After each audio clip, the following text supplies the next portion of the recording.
Hello everyone, start करते हैं आज की वीडियो को। और आज की वीडियो में हम बात करने वाले हैं बिहार की राजनीति के बारे में। आपको मालूम होगा नवंबर के महीने में ही बिहार की राजनीति एक चरम सीमा पर होगी या उस पड़ाव पर होगी जिसमें हमें ये मालूम चल जाएगा कि आखिरकार किस पार्टी की सत्ता बनी। उस जन स्वराज पार्टी की जो 3 साल पुरानी सत्ता में आई उसकी सरकार बनने वाली है, या फिर अगेन भारतीय जनता पार्टी पर लोगों का विश्वास बनेगा।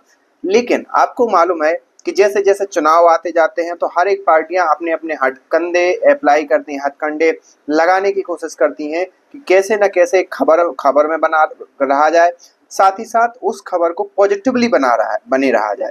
यही खेल हुआ है अभी जन स्वराज की पार्टी का, जिसमें यहाँ पर 3 जो जन स्वराज पार्टी के जो उम्मीदवार थे उन्होंने अपना जो वो है चुनाव या जो चुनाव मताधिकार के लिए जो एप्लीकेशन दिया जाता है उसको वापस ले लिया है।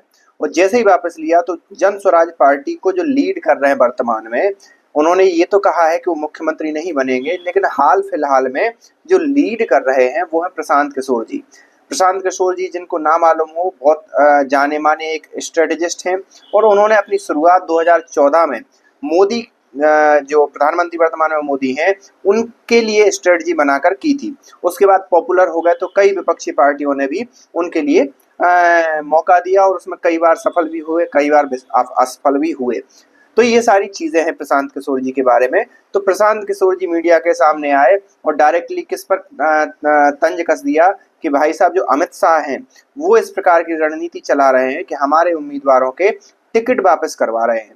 मतलब अमित शाह डर गए। मतलब डायरेक्ट इनडायरेक्ट कहने का मतलब ये है कि अमित शाह जो है वर्तमान गृह मंत्री या भारतीय जनता पार्टी की जो चुनाव की स्ट्रेटेजी जो एक प्रकार से देखते हैं, वो प्रशांत किशोर जी से डर गए और इसी कारण से वो प्रशांत किशोर के जो विधायक हैं उनको बैठाने की कोशिश कर रहे हैं या उनका नामांकन जो है वापस लेवाने की कोशिश कर रहे हैं।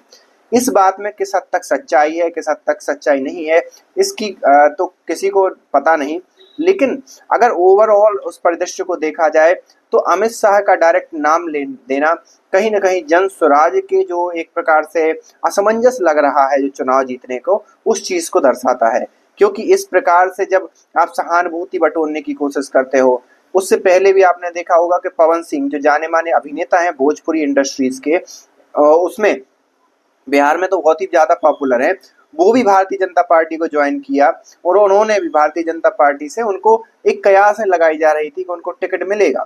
लेकिन उनकी वाइफ ज्योति सिंह, जो पहले से मतलब तलाक और उनका कुछ केस चल रहा है, वो निकल कर सामने आई और उस पर आरोप प्रत्यारोप का वो चला। बाद में वो ज्योति सिंह जाके प्रशांत किशोर से मिलती हैं और मीडिया को कवरेज देती हैं। तो मतलब आप देखो कि क्या जन स्वराज ने ही ज्योति सिंह को पवन सिंह से ना लड़ पाए, इसके लिए उकसाया था।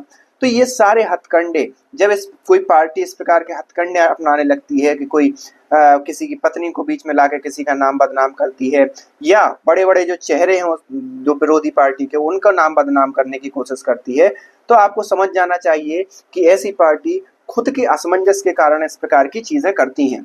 तो ये उनका लगाना कहाँ तक सही, कहाँ तक मैं उसको सही गलत तो नहीं ठहराऊंगा, लेकिन मेरे हिसाब से ये गैर तथ्यात्मक है, किसी भी प्रकार से वो चीज नहीं है।